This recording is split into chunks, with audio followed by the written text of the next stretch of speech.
Hello and welcome to another episode of Time About the Movies. No intro again this week, not because the movies are as bad as last week, but just doing a quick one here because I should have had one up last night, but I got home late from the Penguin game and had to put the video together, which was over an hour and a half long for Movie Stop this week. So I was tired too. I mean, I was out there all day long in Pittsburgh for the Pitt game and then the Penguin game, so that's why this is a little bit late. There'll be another episode later today.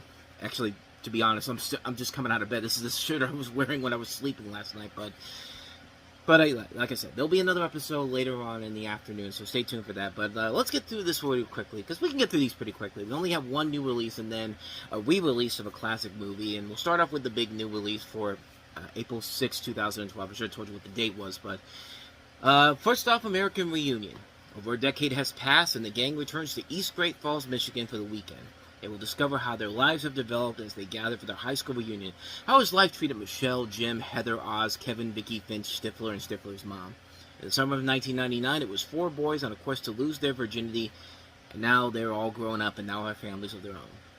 This is, of course, the 4th installment of the American Pie series, and I've liked the American Pie movies. I was looking forward to this when it came out, and when I came out of it, I really was let down by it. I really thought that I came into it really expecting the same fun I got with the other movies, but with this one, I just didn't see it in this one. I was really disappointed when I came out of this. It wasn't a bad movie, it wasn't a complete disaster, but it wasn't what I was expecting. And I'll start with the good things.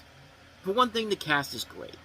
Sean William Scott and Eugene Levy, I think, really stole the show in this movie, especially Sean William Scott. I like how everybody is at where they are now, like Stifler. Like, with a guy like Stifler, you expect him to be, like, the top shit overall, but no, he's just like a mid-level temp at a law firm who gets bossed around. But I thought that was kind of a nice little twist of things, you know, turn the tide around, pretty much, like, the old switcheroo, if you want to call it that.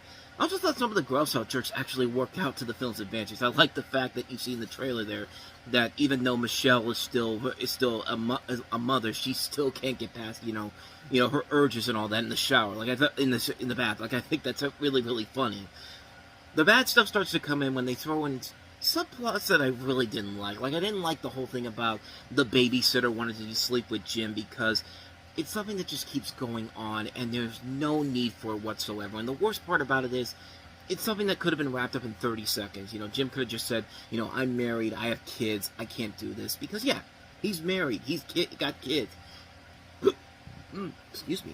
He's married, he's got kids, he's grown up, I can't do this. But no, he doesn't bring it up at all, and just goes along with it. And that's really bugged me, because I know Jim is supposed to be kind of the wimp of the group, but there's points when you need to grow some balls and toughen up, man. I mean, even in the original movies, he grew some balls and toughened up when he needed to, and showed everybody that he wasn't just a wimp. Like, he could take chances when he needed to, but also, I didn't like the fact that they forced a lot of random cameos from everybody in the group.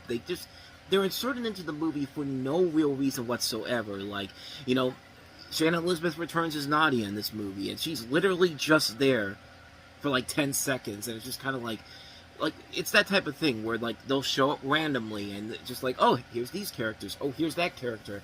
Like, there's no real reason for them to be in this movie, and it's just kind of like, I know I get you're trying to make amends for the fact that half of these people weren't in the last movie, but at the same time, you gotta throw them in there in a way that actually feels authentic.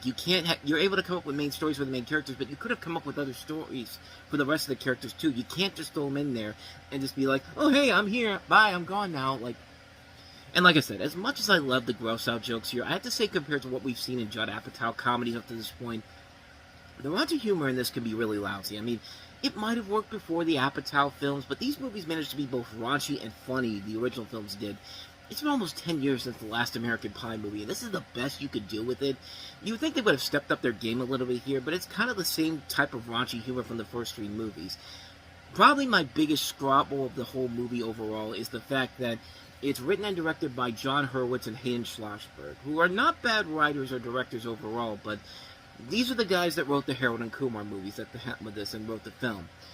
The problem is they haven't written any of the other American Pie movies, so why waste it? Why would you even bother not getting anybody from the original writing or directing crew to do this movie and make it feel authentic? I mean, Even Scream 4 the year before had Kevin Williamson come back to write the script for it, but they couldn't even get somebody who wrote the first 3 movies or directed the 3 movies and knows these characters well. So we're just bringing these people who, yeah, they made the Harold and Kumar movies, but at the same time, it's not the same people who established this universe.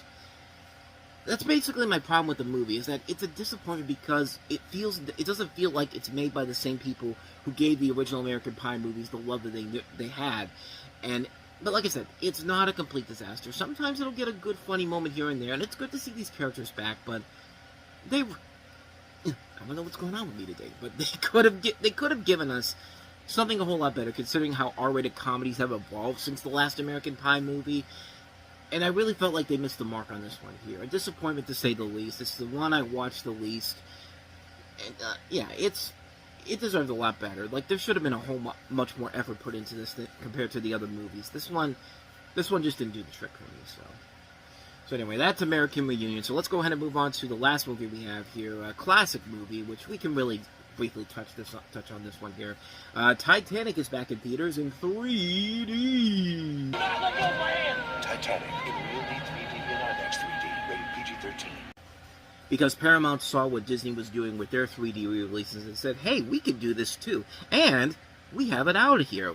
You know, it's the 25th anniversary of Titanic, and it's our 100th anniversary as a studio, so we can knock out 2 birds with 1 stone with this one. That's pretty much why they did it, and yeah, do I really need to tell you what the plot of this movie is?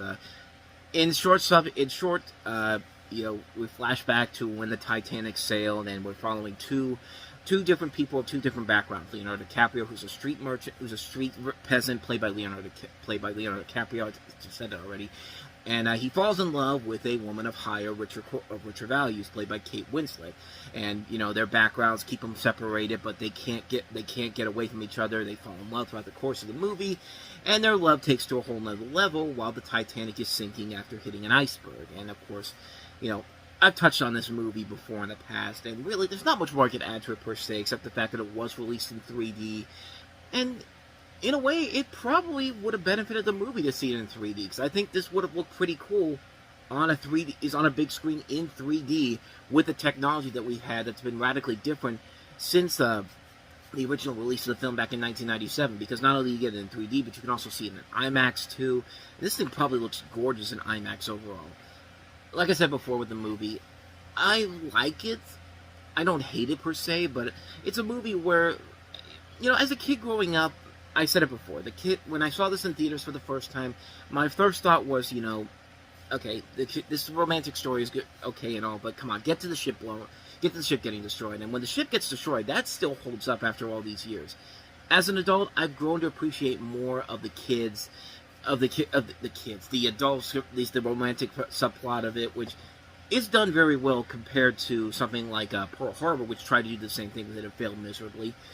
So, in a way, I like it more now as an adult, more than I did as a kid, but I'm not going to say it's one of James Cameron's best movies overall. I think he's made so many other better movies, like True Lies, and also the Terminator films, but, I mean, the guy still knows what he's doing after all these years. I mean, even with the Avatar movies, they're still gorgeous to look at on the big screen, even if the story's a little, not really that impressive overall. But then again, the 3rd film's coming out this December, so hopefully that will change to, they'll actually add an element to the story where it doesn't feel like we're just rehashing the same movie again, but we'll see what happens there. But like I said, not much more to really add to this one per se. Titanic was back in theaters for 3D, and probably would have been a great 3D experience had I taken the time to see it, but I don't know, I was still in my time where I thought that, yeah, this movie wasn't for me, but no, I kind of regret it overall. I've had several chances to try to see this in 3D, but the time and scheduling just didn't work out for me, so. Not much more to say about that one. That's Titanic in 3D. And thus, with all that said, we wrap up another episode of Time About the Movies. We'll take a look at Friday the 13th of April, 2012, next time around. A lot of good movies on this one. Okay, maybe 2 movies, including one of the biggest surprises, the Farrelly brothers doing a version of The Three Stooges with Sean Hayes, Christy Amanatopoulos, and Will Sasso as Moe, Larry, and Curly. And, you know, we'll talk about that one. That was a movie that a lot of people were not expecting to be great, but turned out to be one of the biggest surprises of the year.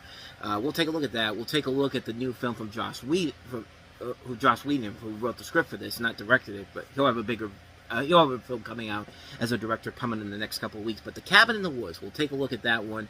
And then we'll take a look at Luc Besson producing another sci-fi film with Guy Pearce starring in it, Lockout. So that'll be coming up later today here on this channel, so stay tuned for that. But with all that said, thank you so much for watching this. I hope you enjoyed it. If you did, please go ahead and do me the honor of hitting that like button, that subscribe button, and that notification button. Also, don't forget to check out our playlist, and don't forget to check out the last episode we did. So with all that said, whether it's in the past, the present, or the future, I will see you at the movies. Take care.